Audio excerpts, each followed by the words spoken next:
It feels like weeks since we've actually been on here, but we've It been on does. every week, haven't we?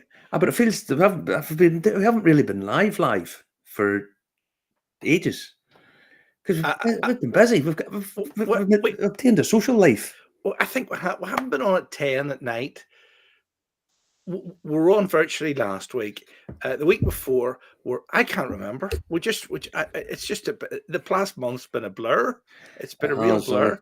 It has been a blur Uh, because we were at the Edinburgh Whisky Festival. That's tasty stuff, by the way. Well is done, it well done.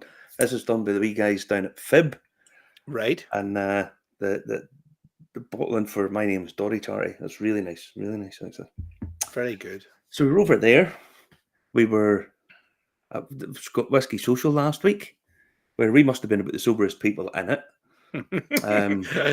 You were nearly well. There was a boy, and it was all I could do to avoid him because he was what I call an Ethiopian. He likes to get in the shot and go like that there in the background. You can see him. He's in loads of them because I missed him that many times. But why do people do that? I just don't know. Yes, we've been busy, Michael. We've been busy. We've been busy. We're having a really good time. Remember to say hello and hit share, tag your friends, hit share. It's dead easy, and then everybody can watch the show. Declan Boyd saying hello as well. Cian Boland saying good evening as well. Oh, Frank Hearn. They're coming in that fast. When I click them, I click it. Me and my new knee joint are watching tonight. Excellent. You get a knee replacement made, son. Good man. Good man. Right. Very good. I'm sure that bound to smart it a little bit. Yeah. You know? Yeah. Yeah, I would say so. Aye. But Sean McLennan there, see, all the way from Canada. How are we getting on? Good. Christopher Watt as well in tonight. Yeah. Just with all the things we've been out and about. I mean, I was telling Marty, and he was his eyes were starting to glaze over. But our social media interaction is going through the roof. There you go. Oh no, good. Top drawer. I know it's going through the roof. So thanks everybody. We're well on our way to the 1,000 subscribers, which is the magic number for getting access to a lot of things. You know, I haven't got myself a drink yet. I don't know what I'm going to pour myself. I suppose I might as well have a Springbank. We'll talk about this. Talk about this in a wee minute. We'll talk about it shortly. It looks like you're pouring the Springbank into my head because I'm in the mini picture there. You know, this is just I mean, it was one of you's recommended having lime with whiskey. Well, it wasn't me, Justin. I never recommended that at all. Never. Well, somebody did. I never thought of it before. I thought only ginger ale, but it does work. Aye, it does work. But whatever rocks your world, my old son. Whatever rocks your world. But it is. Aye. Andrew McAllister saying hello. Darren Fleck saying hello as well. Oh, Darren, how you getting on, buddy? Hope you're for Stanley's. You guys are for Stanley's in less than 2 weeks' time. What date is it? 17th. 17th, Friday the 17th. Yes, there it is. Right. The 18th. I don't know whether I'll be live that night. Because guess where I'll be, Justin? I'm on my hollybobs. I'm away again. You've been nice, and we'll try and record something for that because people don't like being disappointed. Oh no, we'll maybe try and get something. We'll We'll get something recorded. So we will. Well, we do a wee bit of news because there's been a lot happening. An awful lot. An awful lot of good news and an awful lot of bad news as well. Well, we'll start off with the bad news, I suppose. Middleton. The amount of water that there's been landed on Ireland and Scotland really in the last while has just been unbelievable. We had 2 landslides down here, so the coast road was closed for best part of a week. So the Middleton opened up a brand new visitor experience, and I was supposed to actually be going down this week. But it got flooded and it's closed. There is damage all around the place. If you saw the amount of water, maybe some of you have seen the pictures. I know I sent you a news story where people have been put out of a home because there's so much stuff. As water has went down. I mean, it was level with the car doors, the top of the car doors. That's how much water there was down the main street of Middleton. But yeah, We had a bad Newry, yep, but it's still bad. is it still bad? Is it I think still? so. Yeah. Uh, but it just literally is crazy. I mean, there you go. There's the article. It must be really bad if it looks terrible. Yeah, I mean that's it up into care centres and stuff, So excuse me, I'm just going to grab a wee tiny bit of water for this.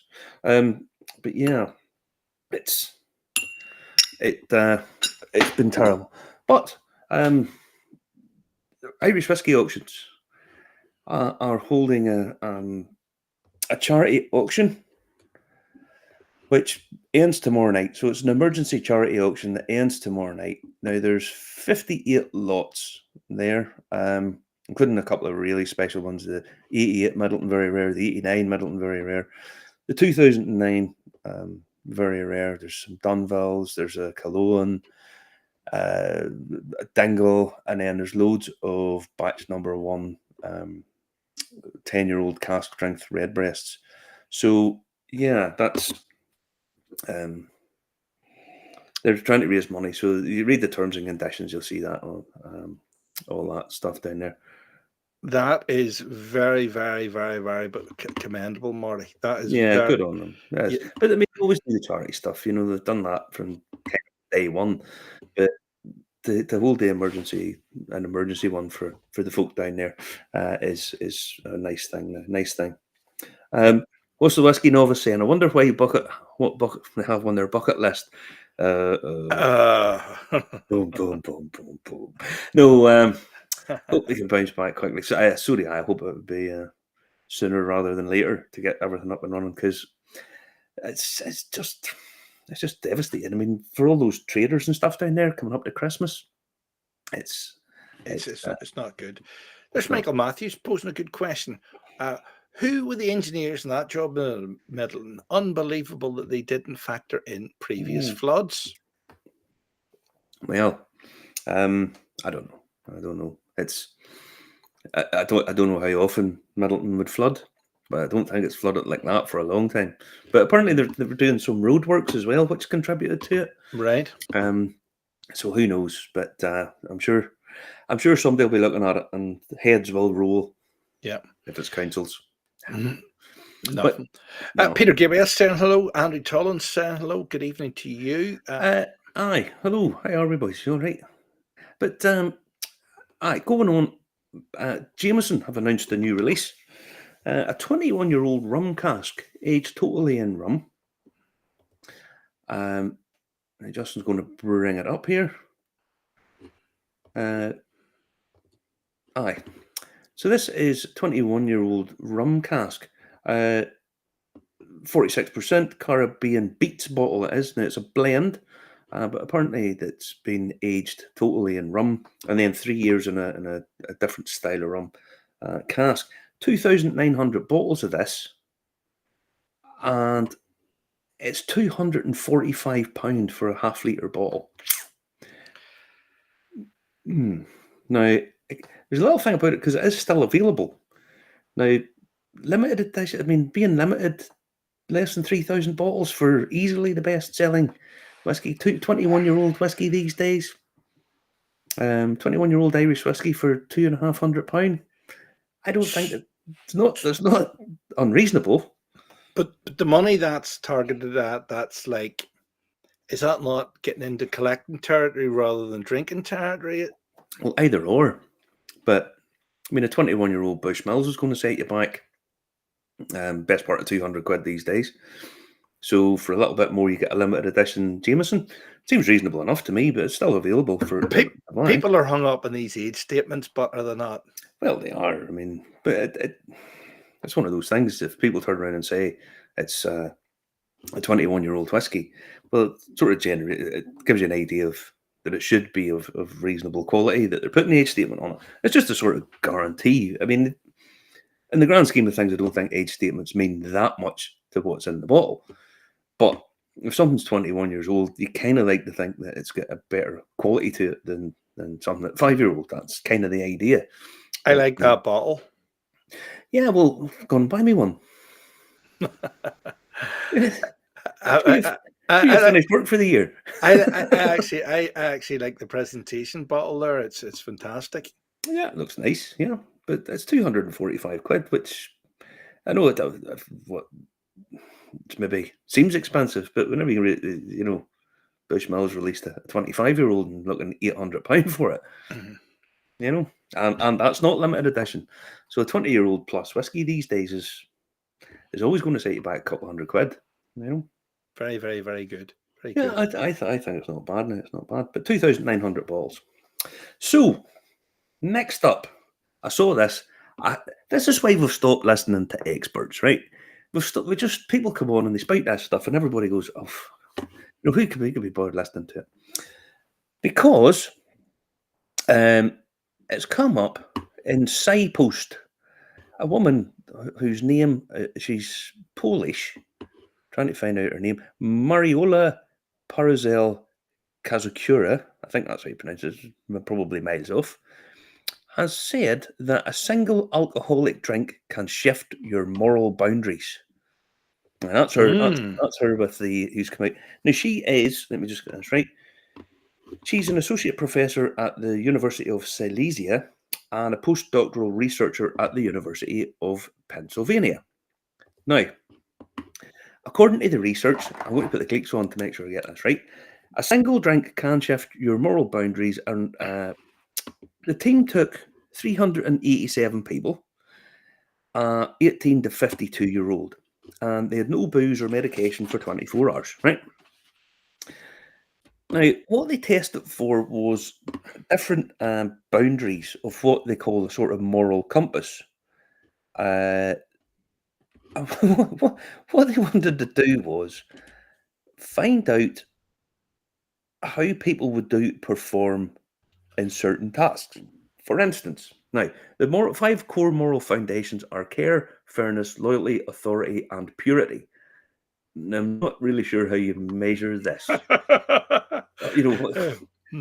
What's the level for? I'm 18%, 18 pures. I don't know, but this is what it says. For instance, participants were asked how much money they would require to perform actions such as sticking a pin into the palm of a child that they don't know. I think you would get arrested if you Well, did yeah, that. but I'm kind of thinking if you're the sort of person that goes around sticking pins in children's palms, even if you know them or not, it's not really the done thing. A couple of drinks ain't going to change that. Now, a couple of other ones. Where are we now? They done a thing where it said that people became less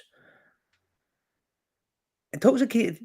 Participants showed a greater willingness to consider engaging in impure behaviours, such as an event where, and I quote, participant acts like animals, crawling around naked and urinating on the stage. I What's don't. I don't know. Here, listen. There's some good. Some good. Listen. Here's Kate. It says, "Will a second drink shift them back again?" Yeah. not not 100% sure, It's true. but it goes on. The whole thing, it's just fucking nuts. Um, And then John Redmond is saying, "What if you have no moral boundaries like Stevie Quinn?" I don't know who Stevie Quinn is, and we don't endorse that. Who is that? Oh, I think I do know.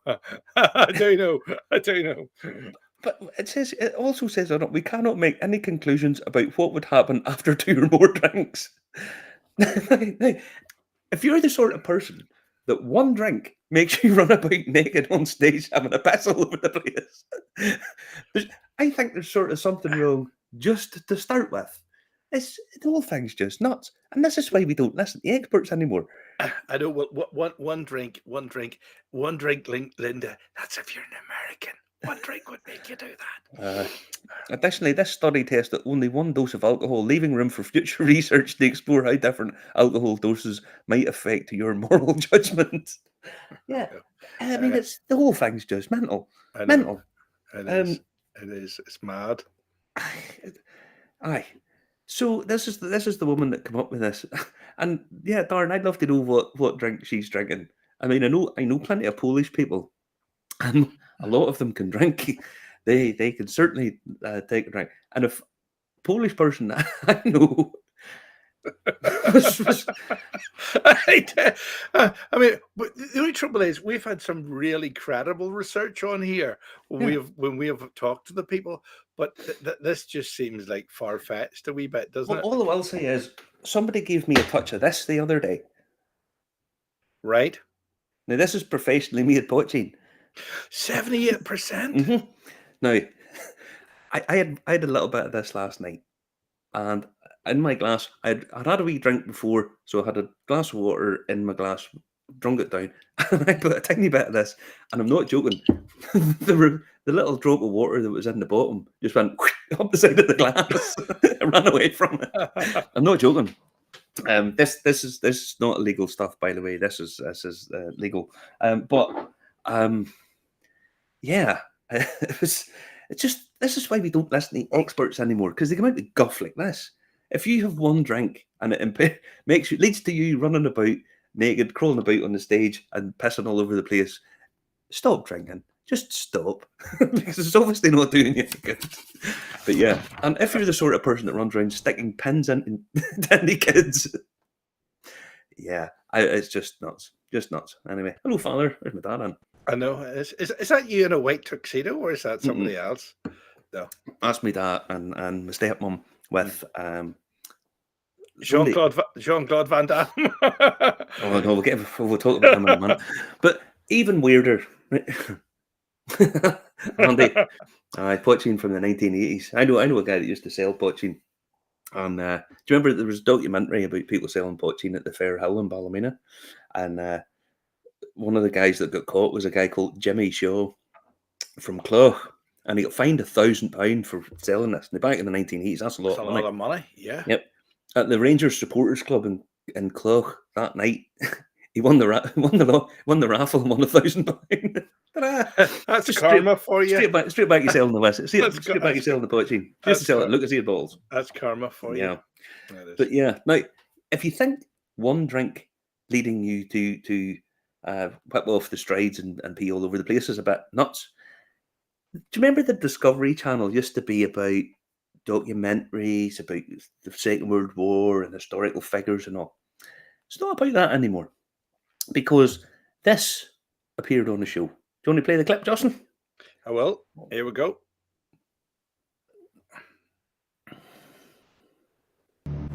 They want me to drink another whiskey, dude. Don't move. Oh, that's a weird impulse.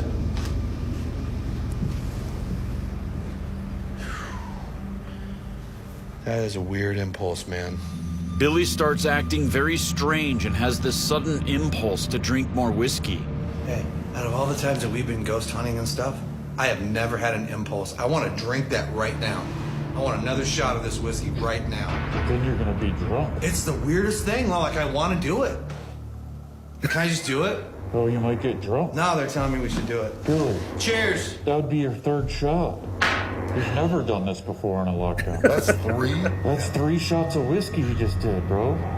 It feels good. It does. But what gets me is, Marty, that's the level of whiskey that you get at a tasting when you're driving the car, so that you don't even have a unit.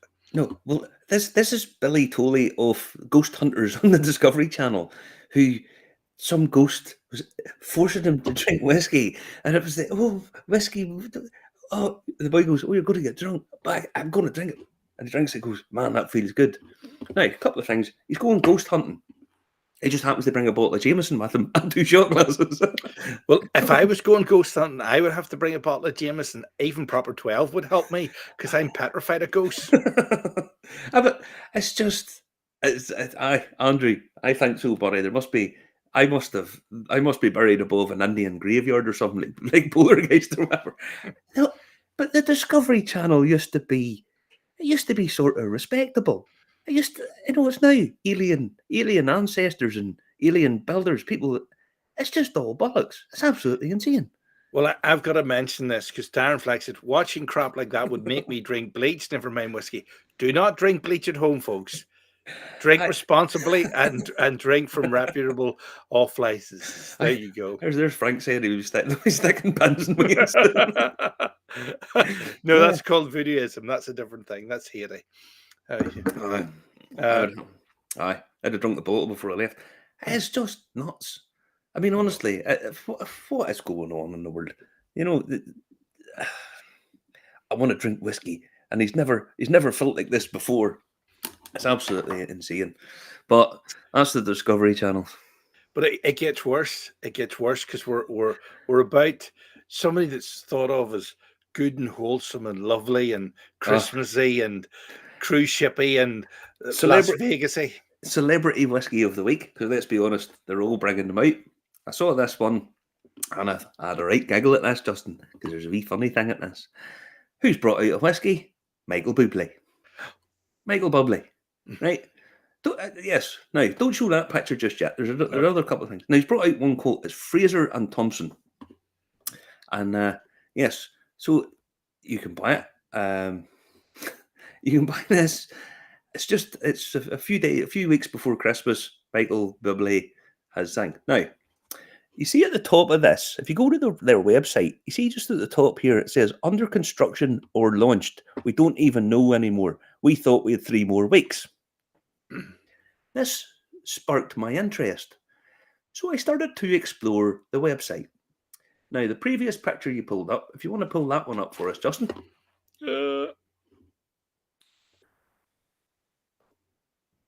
Yes, pull that up full screen for us so we can see it. Because there's a picture of Michael Bublé eating some noodles with a really badly photoshopped glass of whiskey on his knee and another badly photoshopped bottle of whiskey on the table. Now, if you actually go to the website, it shows you this picture. Now, if you read it, it says, "Hey everyone, I need all hands on deck for this release. Here's what I want the layout to be for the website. Make it clever, keep it cute, and remember, Michael Bublé is a charming, likeable family man with a rock-solid career. We can't go wrong." This paragraph should be about Michael Bublé, his achievements, his identity as a classic sex symbol. Write something about him being very involved in the advertising. He is thinking about this campaign 24/7. He really wants it to be big and he will put the work in.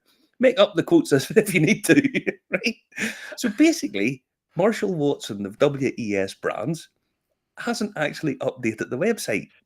No, I think they have. I think it's a piss take, Marty. It's a piss take. Justin, That it's would not. never get past. It would never get past. It would Right. never.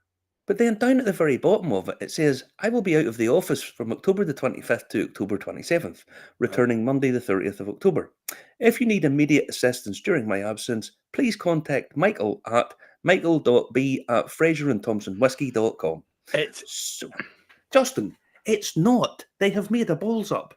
They haven't launched the thing. They haven't launched the website. it's a PR exercise. I'm telling you, it's a PR exercise. It reeks of PR, and we think we're being original. That's what it reeks of. Well, put it like this. There at the bottom is Michael Bublé's Fraser and Thompson email address. So if anybody wants to get in contact with Michael Bublé, there you go. I tell you what. Why don't you email them now to see if it's a real thing? You email them now. Go ahead, everybody. Listen. Why don't we get everybody? Aye, that's what we could do. There it is. There's the email address. Right. Get everybody watching. Whereas Email. There it is. There. I'm gonna stick it on the screen. Get everybody. Michael.b. Yeah. What is it? It's right. Michael.b at Fraser. Fraser and Thompson Whiskey. There you go. .com. And look at that there. There's the man you're be getting in touch with them. You know, Stacey. Irish Whiskey Review. Stacey, you fancy a signed CD, don't you? Or actually, Stacey, I would go with you. If there's concert tickets going to Vegas, I would fly out of Dublin with you on Tuesday, the 14th of November, and we could go and see the show. Yes, Cian says, I'm with the show. I think they're trying to be clever. I don't think they are. He doesn't think they are. We'll soon find out. Let's say we'll soon find out. I can get a signed bottle of whiskey. Thanks very much. I'd laugh if Michael Bublé turned up at your door. You see, if they knew what they were doing, Michael Bublé would turn up at your door with a DPD driver and go, "There you go." He would. I'm telling you now, they've made a balls up, because if you look at the website, the whole thing's just it's kind of sort of done, but it's not actually done. See, it's all just placeholder things, and it's all done in Latin, so it's not finished. Why are we still scrolling? We told you after we launched. What new could there possibly be? Come back later after people have sampled the whiskey and we've won a bunch of awards. That will take at least 2 or 3 weeks. I must admit, the rest of it is very well done, like cocktails and news. It just has placeholders and all in it. But I think it's done. It's done for a laugh. It's done for a I'll laugh. tell you, the Instagram page isn't. The Instagram page is all up to date. Right. So it is. Yeah, the Instagram page is all up to date. Okay. So it is. I'm gonna have to look at the Instagram page here if we can. Huh. Let me see if I can. I can. Aye, but it's only 981 followers and 99 one of them there. There you go. Mm-hmm. But the worst advert I've seen in my life is the new Marks and Spencer's one for Christmas. Have you seen this? No, they're trying to take the hand out of Christmas. I've heard about this. Aye. So basically, they're sort of saying, "No, we'll cancel Christmas because people don't like it." yeah. They might be shooting themselves in the foot with that one. They might be shooting the foot. Actually, it does look a bit. It does look a bit strange. I'm telling you, it's nuts. It's not finished. It isn't finished. So something's going on. So yeah. I tell you, I've emailed Michael Bublé there. If I get a response, because he's only busy coming up to Christmas, so it might be in January before you would get a response from him. Let's be honest, you never hear about him another time of the year. Viewer numbers drop as everyone leaves to email Canadian. The email numbers go up all the time as the show goes on. We should maybe do 5-hour shows. We'll be knackered at that point. Andy Trollan, check the page. Big PR stunt. He's busy with Asda. Is he? Is Michael Bublé doing the Asda? He's in the Asda adverts, I think. And Michael Bublé knows where you live. Yeah, unfortunately, we're from Northern Ireland, so we don't care if they know where we live. Those jam. Yeah. But no, I don't think it's a PR stunt. I think it's just made the balls up. But no, email at Michael Bublé. Asked him for a signed bottle. But as I say, he's busy up to Christmas. Now, even more. But we've had people wanting to stick pins and wains because they've had a whiskey. We've had ghosts. We've had Michael Bublé ballsing up the website. And now we've got the new face of Irish whiskey, Jean-Claude Van Damme, coming out with Jean-Claude Van Damme plans to open a wildlife reserve with his whiskey profits. Now, I'm going to say based on sales, he's not going to save too many animals with the profits of his whiskey. You'd get the wrong story first, Justin. Wrong story first. We'll have to do it in that order. We'll bring up the Belfast Telegraph one. There we go. Let me see. And screen. It's just about a week late, 10 days late, actually. Because our post got 1,000 views. Here we go. There we go. There we go. So this is Jean-Claude Van Damme plans to open a wildlife reserve with the profits. There he is standing with Leah McCourt, who, for anyone that doesn't know, she is a Bellator fighter, UFC fighter, and she would kick the crap out of him, by the way. She would hammer the head off Jean-Claude Van Damme. Do you think she would? Oh, without question, she would. She's a black belt in Brazilian Jiu-Jitsu. Jean-Claude Van Damme's an actual ballet dancer. But no, I would let her beat the shit out of me. Don't worry, she would, no problem at all. I know. The muscles from Brussels said his wildlife reserve funded by profits from his whiskey, which is distilled here, will be like a free zoo. So he's done all this. He wants to introduce. I don't actually think he knows anything about even the brand. So a craft premium whiskey, that's what it says, Old oak is sourced from carefully selected whiskey stock and is finished through a managed process in a craft distillery in County Down, which they don't tell you, using what is believed to be some of the purest water in Ireland, coming straight from a 300-foot well. The art of whiskey distillation is believed to have originated in Ireland in the 11th century. Van Dam, I loved its aroma and smoothness on the palate compared to heavier whiskies from different parts of the world. But it tells you in this here, it's to do with, maybe it will be the Northwest. After all, the name Old Oak originates in County Londonderry, which is known as the Oak Leaf County. But it's nothing to do with. It's nothing to do with down that part of the world.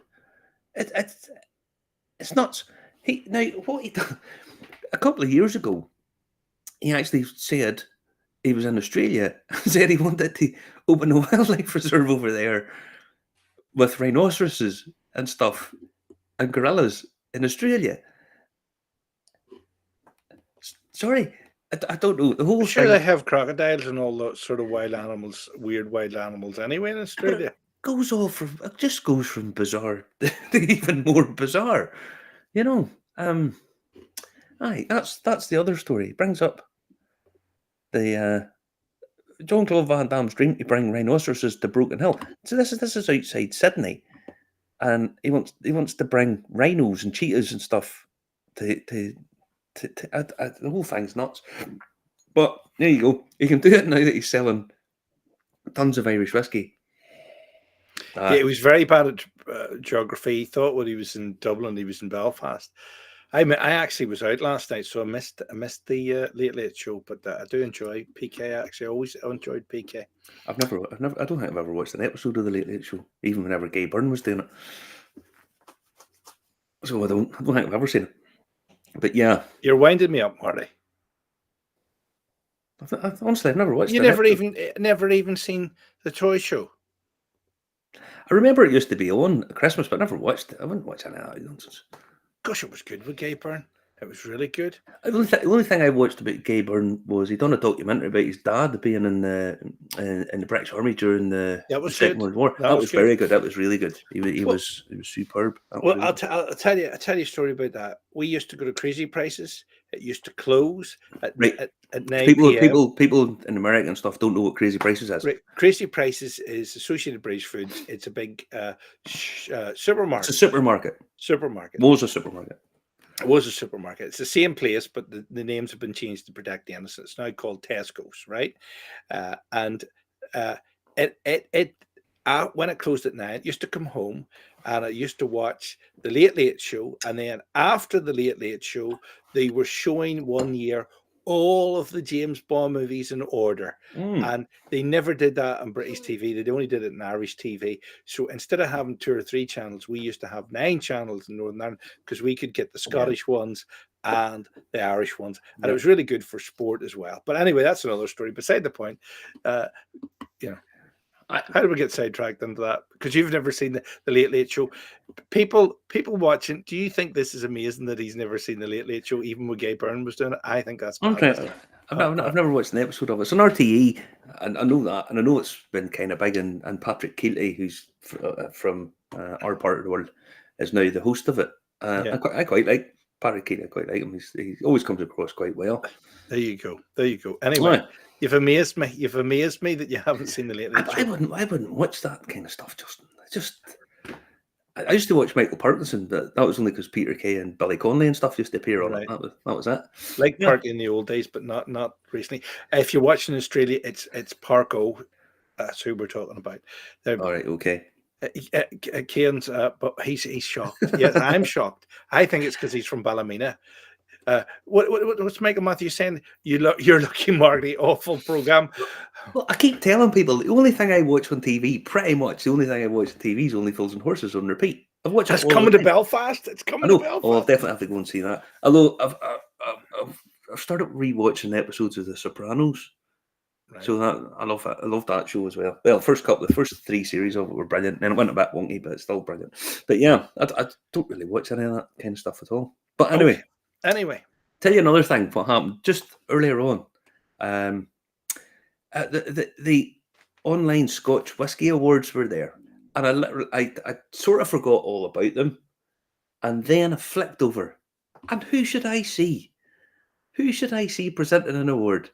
Only my work colleague and my whiskey mucker. Da, da, da, da, da, da, da. Literally just turned over about 10 seconds before he come on. And he come on, Jim, the Whiskey Novice, down at the front hand, presenting an award to Signatory Vintage, who won Best Independent Bottler, Signatory Vintage. We'll have one in their honour. And the online Scotch Whisky Awards are awards that are, so they're wanting to be democratic. They're wanting to be open it up to the public and let the public decide what the awards are. As you know, I'm a bit cynical about lots of the Whisky Awards, because what happens is you have to pay to enter and get your name on the thing. Loads of them. Everybody gets a participation prize. Everybody gets a bronze minimum. And then they say, "Oh, we get 2 bronzes at the, we won 2 awards from whatever Spirit Award." And then they say such and such and blah, blah, blah, all that kind of stuff. Well, this is, they've tried to democratise it and open it up to the public, which is commendable. Problem is, a little bit, people get to vote. And how much whiskey do they drink in a year? I'm not trying to cast aspersions on people here, but loads of people get to vote, and they'll probably not have tasted that many whiskies across the year, right? Unlike us. Well, the thing about it is, I drink a lot of different whiskies, and I try and buy stuff that's a bit quirky and unusual. So, for example, where's that bottle? It's just sitting at my feet. Nomad. This is whiskey that was distilled in Scotland and then shipped over to Jerez to age in sherry casks where the sherry's made. Quite nice, quite different. I try and do something. This is a bottle of blended Scotch from the 1970s or late 60s. 12-year-old. I like to have that kind of thing floating about. Much money was in them, Marty? They look expensive. They were dead cheap, because I see at auctions. If you look at the bottom end of the auctions, there's all these little quirky bottles that you can pick up for next to nothing. And this is just stuff that I have sort of sitting. I sent Jim one of these earlier on. This is Harrods own brand Scotch, 8-year-old from 1984. I think I picked that up for like 25 quid. Now, all I'm saying is, I try and buy stuff that's a little bit different, new stuff that's coming out, stuff that people are talking about, all of that kind of thing. So I kind of do taste quite a wide amount of stuff. But the vast majority of people are not going to be doing this. You know, they're interested in whiskey. They're going to be buying maybe a bottle a month, a couple of bottles a month, possibly. You know, and I don't mean that disparagingly. Good on them for buying them. So just how much whiskey do they taste? So when it comes to awards like this, well, Springbank clean up. The Osmonds have been on 3 times. And in 3 times, Springbank have won 3 awards, and this year, Jim reliably informed me that they won 4. But Springbank, as you said, you rate it? I do rate it. I think it's fantastic. But should it really be winning 3 awards every single time they have them? It's just a bit samey. You know, is Springbank going to win another 3 next year? Well, here's the thing. I like the way how Ally has opened the IWA voting tasting societies in the last few years, democratizes things, but via people who know the whiskey and have a broader range of whiskey. Yes, See, that's probably a better way of going, if I'm honest. The idea of letting just everybody have a thing. I mean, if Springbank's great whiskey, but there's other great whiskies out there, loads of them. But that sounds like the electoral college system in America. Those people that know who should be in should be in. It's a shoe-in. I'm not 100% sure there's a really good way of doing any award ceremony, to be honest. I think set of awards. It's kind of hard. it's a bit like whenever people review whiskies. Whenever I review whiskies, sometimes I like the stuff, sometimes I don't. Maybe I try it a couple of weeks later and think, oh, no, that's better than I thought. Or, it's not. It's just it's a bit too flippant. I do think there are certain certain elements of award ceremonies that are pretty good, but other ways of doing it, I don't know. Maybe I don't know what way to do it because there's going to be flaws with every single system. Yeah, devalues the word. Totally agree with you, Frank. You know what's the new distilleries and the old guard, and then people become very anti the big guys. You know, they all want, oh, I go for the plucky little guy, will not no Diageo stuff or whatever. Diageo own loads and loads and loads of distilleries, and loads of the stuff they put out is very good. But some of it's crap, but sells a lot. So, I mean, if you're going to put a vote to every person in the world, Johnny Walker's going to win everything because that's what people buy.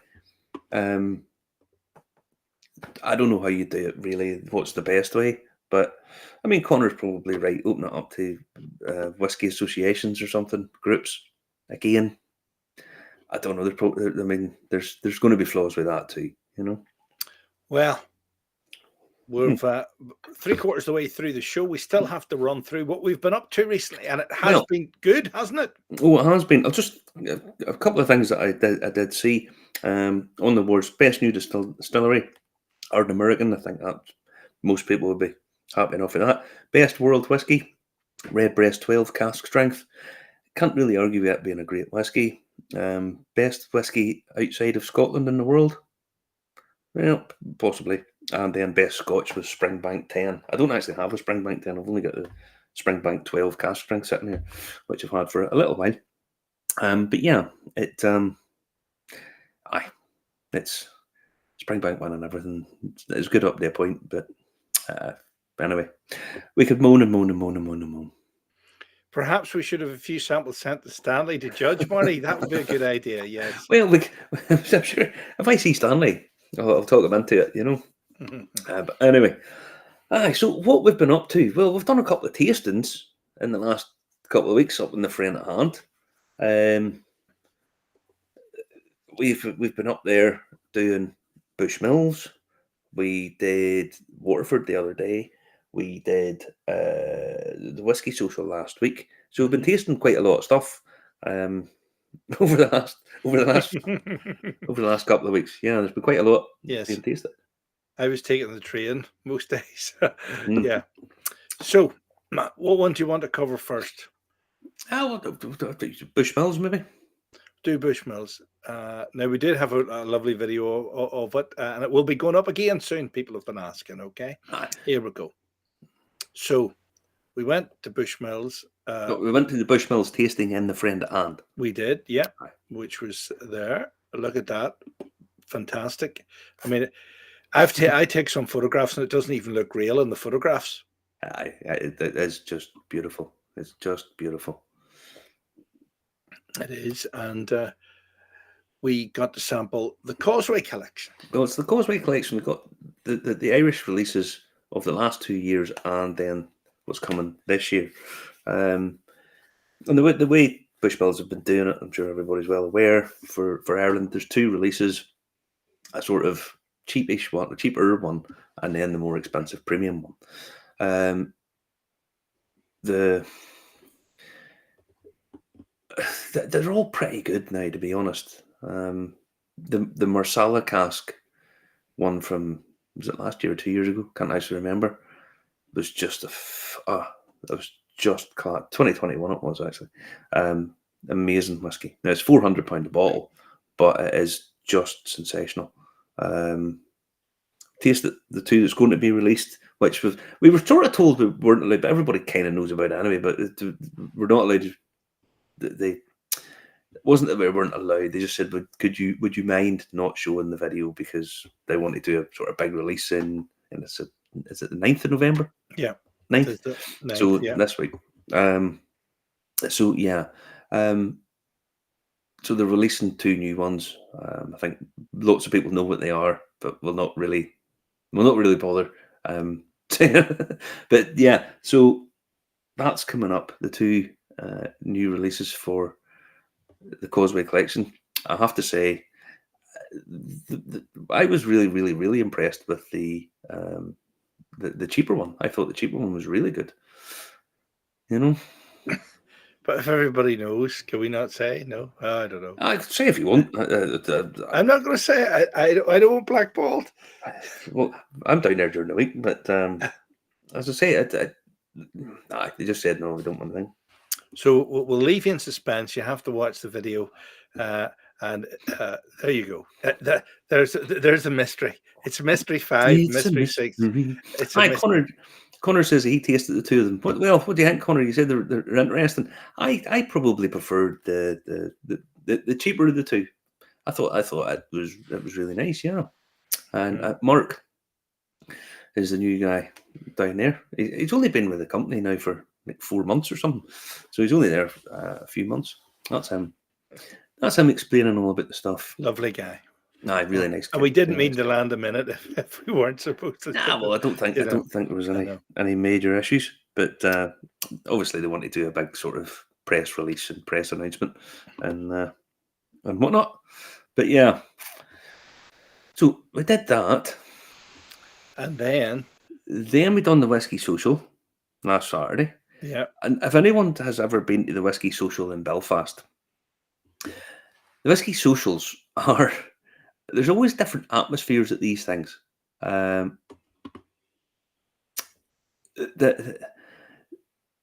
Whisky Social Belfast, there are some people who come in and go on a challenge to try and drink every single drink that's there, which is not really in the spirit of the whole thing, because the words free booze in Belfast attract a certain crowd. You know, they pay a couple of quid and then they can drink as much as they can get down their neck. And some of them have been in the bar before. So and it goes to the toilet, most of it. Well, to the end of the night, let's just say we made a swift exit. We also had to go and watch the rugby. I didn't go over and watch the rugby. But yeah, some interesting stuff. Got to taste the new Old Cumber, the one that's coming out. And if people think that it's supposed to be coming out in a couple of weeks, I know they've said this. They've been saying this for ages. But they seem to be certain that Old Cumber will become out before Christmas. There were two small limited releases of the Old Cumber, the first ones, and the new stuff coming out is totally different. Totally different. So it is. Very much tastes like an old sort of 60s style of whiskey.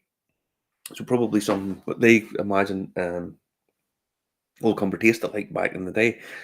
Totally different. Not sweet.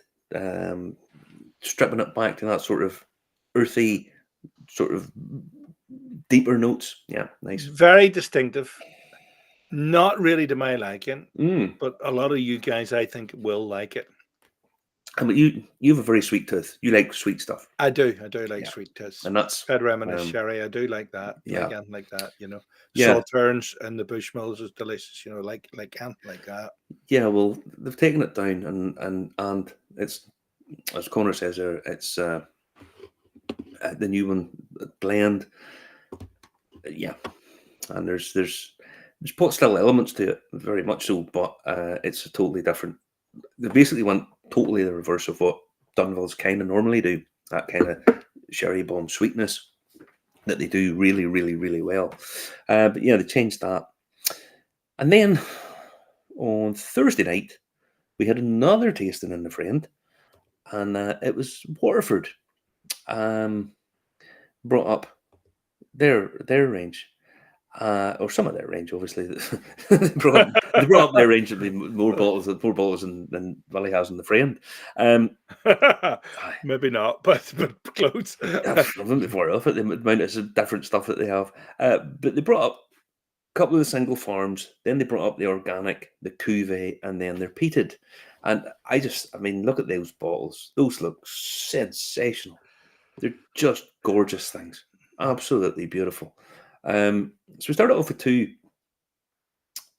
single farms, And for the people that were there, they talked through what the single farm means, how they grow it, what the 1.1, what the 1.2 means, and so on. To try and But get, they're doing away with that. They're actually going to do away with that. well, they're going to move away from it. I would imagine they'll probably not. It'll become less and less important as they move across. But to be honest, exactly. I mean, how on earth people can't keep up with what has went on down there so far, because the amount of detail everybody wants.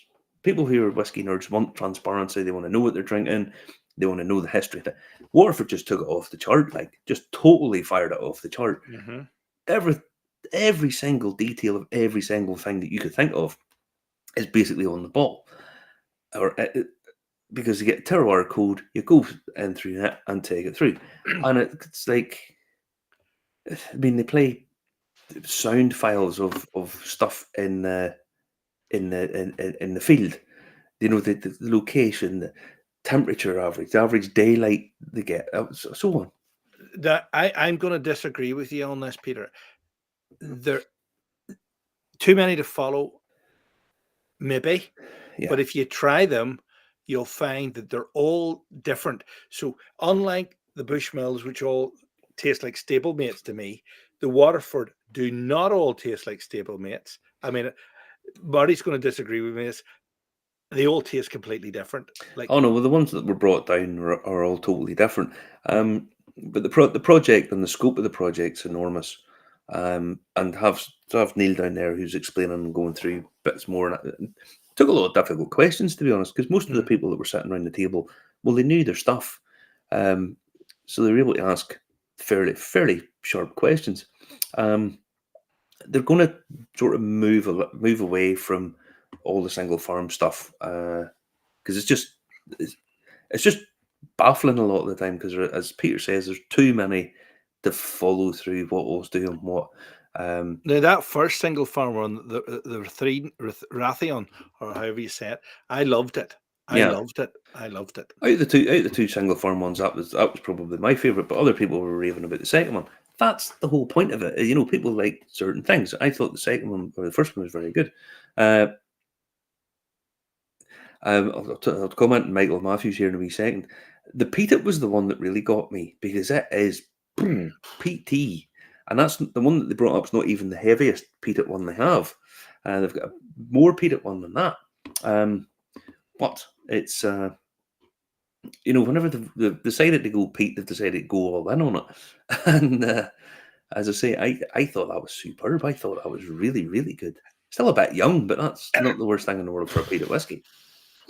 I literally couldn't believe how peated it was. Literally couldn't believe how peated it was. Yeah, but I mean, this is the thing. What people talk about whiskey not being immortal. You know, basically, if you keep it in a certain way in a bottle, the peated whiskies do change over time in a bottle, because some of the chemicals that are in peated whiskies are slightly volatile, and they do degrade over time. So the longer you've, I mean, I'm talking over a long period of time. So a young peated whiskey is not necessarily the worst thing in the world, but that was really a bit of an eye opener. I thought it was really good. I know Jim, the whiskey novice, he reckoned that the Waterford peated whiskies were the best peated whiskies in Ireland. He thought he really rates them. You know, yeah. Certainly, you can taste the peat in them.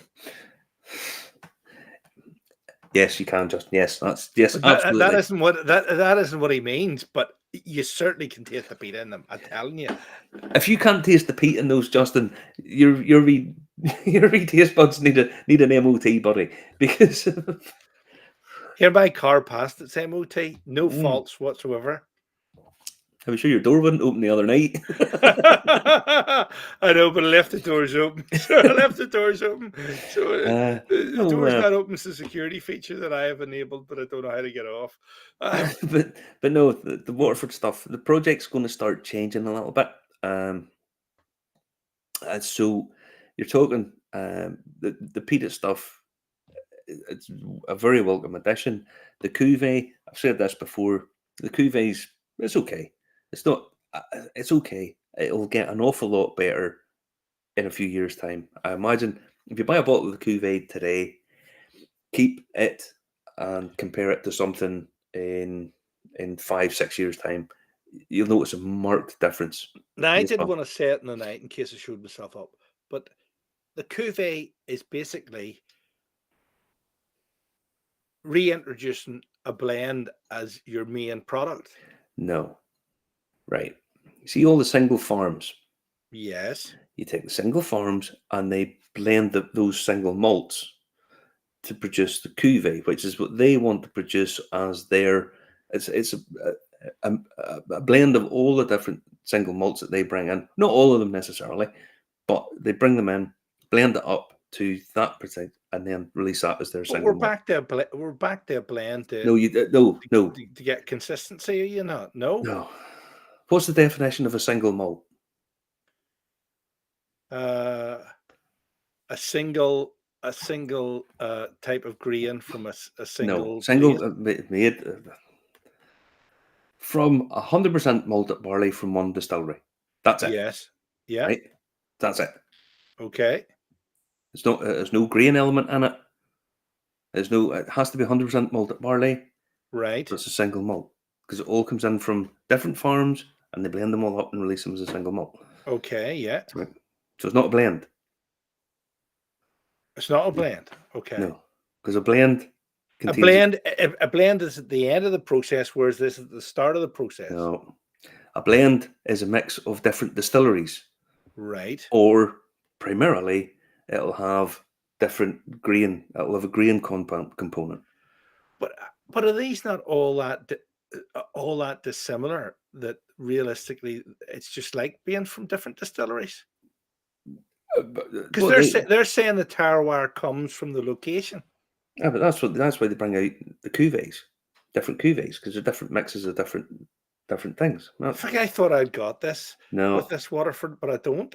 But I think a lot of other people don't This get it is either. this is not Waterford. This is just the basics Yes, of the whole whiskey industry. but I don't think a lot of other people get it either. Honestly, I'm telling you, it's so complicated. It is so complicated. Gregor, speak a foreign language to me because it would make more sense. It's dead easy, dead easy. Anyway, no. Michael Matthews said there. I tried to collect their range when they started, but gave up very soon. Not bad whiskey. It's not bad whiskey at all. Even though it's young, it is young. They can't help that, and I'm glad that they released these as early as they did, so that you can sort of detect the flavors. But the sort of joy of them releasing all these dead early was loads of people started to collect them, Michael. And these days on the secondary market, you can get loads and loads of them real cheap. You can pick up bottles of Waterford at auctions, and there's loads. The whiskey auctioneer, I imagine, probably has quite a few of them. People have stopped selling them because they're losing money hand over fist. A full collection of the 1.1 farm bottlings. I think it's half what it was at its peak. It's maybe even less than that. So yeah.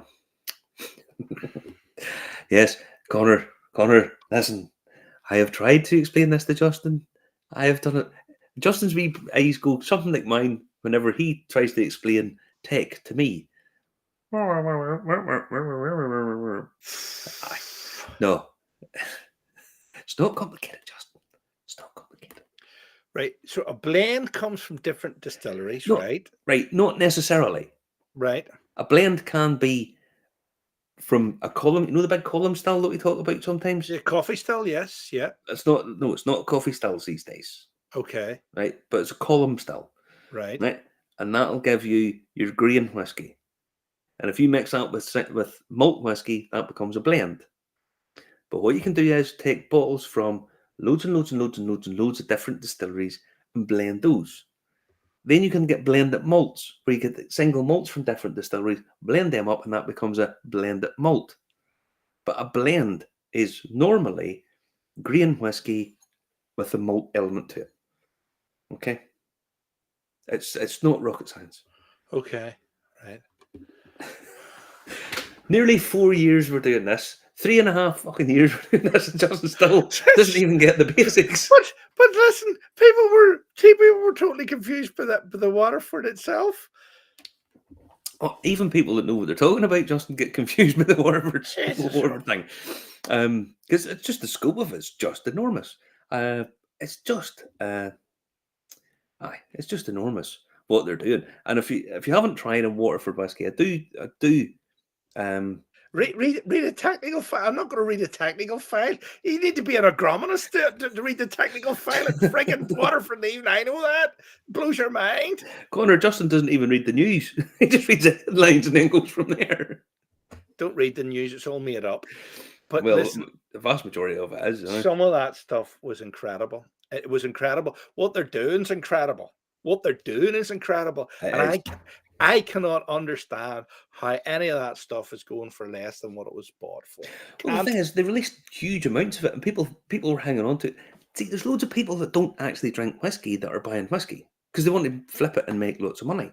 That's how you're selling it. So all of this stuff that was coming out, get it, because it's going to triple in value. Listen, my mum would buy a vase for 25 quid or 35 quid, and it wouldn't look as good as those bottles look. I'll be honest, that Cuvée bottle, that Leah Hewson, the label that Leah Hewson designed, I just think that looks awesome. If you see that on a shelf, stands out from across the room. Boom, 100%. It's the same as Maker's Mark. Maker's Mark dipping that sort of sexy lipstick red wax. You see it at the end of a bar, you know exactly what it is. Brand recognition. Coca-Cola red. You look at it. That bottle it's just beautiful. I think the amount, the work and stuff that was into the design of that is just fabulous. Well done. Hat tip to the whole lot. It is. Excellent stuff. Who knows what the future holds with it? Well, I know what my immediate future is. I'm going to have a drink of this because this is a superb whiskey from the guys over at Fib for the Edinburgh Whisky Festival. This is a 14-year-old single cask Royal Brackla, which was, let me just get this right, Muscat and Fino sherry finish. And I have to say, there's only 100 bottles of this released. I know there was a couple more than 100 bottles finished. But this, it looks good. Oh, look at the colour. Look at the colour of that. It looks good. Look at the colour of that. It's natural colour of that, yes. Natural colour, let me just think. 51.4% cask strength. Superb. Just drink it out of the bottle, cask strength, yeah. Entirely up to you. Well, it looks really rich, looks... See, what you don't realise is I have to read off the card here in front of me. You see, I have Marty's card here. You see, and that's how I get the information because I have to. Oh, yeah. I tell you now, that looks like a 5 in your amber scale. Oh, that's a plus 5 in your amber scale. It's a way up. I mean, Royal Brackla is one of those ones that a lot of people won't necessarily have tried Royal Brackla because a lot of it goes into blends. But yeah, it's a way on up. What are you doing? I'm holding it up because I'm in mirror image. Am I, or am I the right way around? Oh, you're all right now. I'm all right round. I wonder why. I thought it Bell's palsy there, the way my face was looking. No, as I say, that 100 quid a bottle, there only has 100 bottles of it. So I bought 3 of them, but I gave one to a friend of mine who I owed some money to and stuff. But it is. As everybody, Michael's saying it looks fab. Look very, very, very dark. Is that? I mean, if you we've interviewed. We didn't know that. Look, did we know that? Did you know that when you interviewed her, the bottle was signed by a local lad in Waterford? Oh no, that's the Waterford bottle. That's the bottle. That's the Waterford bottle. Yeah. No, and I knew that. I heard his name ages ago, but I can't remember. But whoever it was, hat tip to him because it's superb. I genuinely love the project they're doing down in Waterford. I really do. But yeah, Listen, we're not able to make. Peter Stewart was asking about the next event because he's been disappointed because he had a really good time up there in Stanley's with us. Actually, he says, "What's the next event coming up? I've missed some of those, just gone." 17th of November. We have tasting up in Stanley's. So there'll be 5 whiskies, 2 Scotch, 3 Irish. Not 100% sure yet, but if you're wanting to come up, you need to get because they're nearly all the tickets are sold already. Mhm. I've probably only about a month and a bit maybe until I start heading away. I'm away for a week in Iceland, Justin. Remember I told you about that? I was away for a week in Iceland. Rub it in. But listen, Pochi Now's on, and it's a good kit. Went with us down to Pochi Now, and it's a good trip. And I maybe go I this can't year. make it. I can't make it because I'm away on holidays again, Justin. Bye, Justin. Excellent. Well, it's not actually a holiday. It's actually I'm getting it all paid for to go. It's freebie, Justin. You know, I can't really say no. All hotels and food and all that. I have to pay for my own drink, but Bastard. you're not allowed to swear. You keep telling me I'm not allowed to swear. Oh no, you're allowed to swear. It's on the internet. You can still swear on the internet. All right, yeah. you keep telling me off for swearing. You say, "Oh, don't be I swearing." don't know because if we swear, we get Zuckerberg. Fuck Zuckerberg. You tell me this microphone's really good. Fuck Zuckerberg. It is really good. Is it? It is. It is really good. That's why I bought one after getting you to get one. But there you go. No, as I say, coming up, whiskey tasting up in Stanley's. Tickets very limited, so you need to get in there fairly quick. And then Pochi Now, I can't make it. If you've never been down, you haven't went yet. It's a good laugh. Bar 1661, great place, and we went for a meal afterwards as well around the corner. Delicious, you know. The Bar 1661.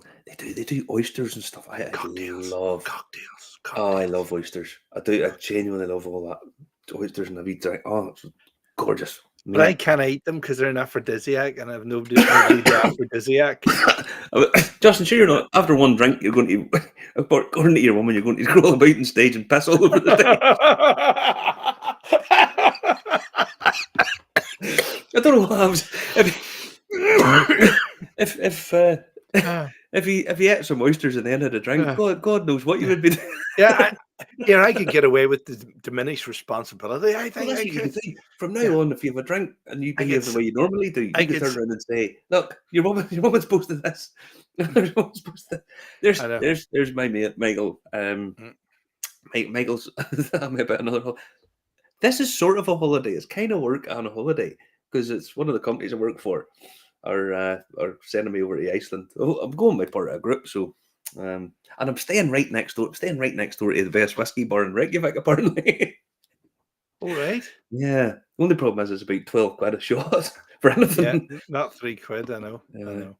Yeah. There you go. Well, listen, everybody. Really, thanks a lot for watching tonight. Really enjoyed the show. It's great to be back. In normal or in our COVID boxes as such, trying to get out like Marcel Marceau, but we've been out and about, and we'll probably be down at Pochi Now because it coincides with Marty being away. So hopefully I'll get down there with Ryan to get some content out for you because I know you do enjoy it. And listen, Pochi it just keeps on getting better and better and better as well. Michael Matthews just said that's left a terrible impression in my brain. Justin on oysters. Yes, Dublin. Look up all your wildlife. the deer in the Phoenix Park will not be safe. Yes. Yes, I do love a good Dublin Bay oyster. Yes. Zuckerberg, you won't get that one. You won't get that one. Zuckerberg. No, but as I say, we'll maybe come up with some for another day out. Maybe in the new year. Maybe in the new year we'll come up with a run out. You know. All right, great stuff. Listen, remember to comment, like, and share. We're live on YouTube, LinkedIn, Telegram, Twitch, Facebook, and Twitter. Or X or whatever it's called, and we're on a couple of other platforms, but I don't even tell you because nobody watches us there. But our growth and Instagram was going like that there, so I'll probably put the show out on Instagram as well. Right, cheerio.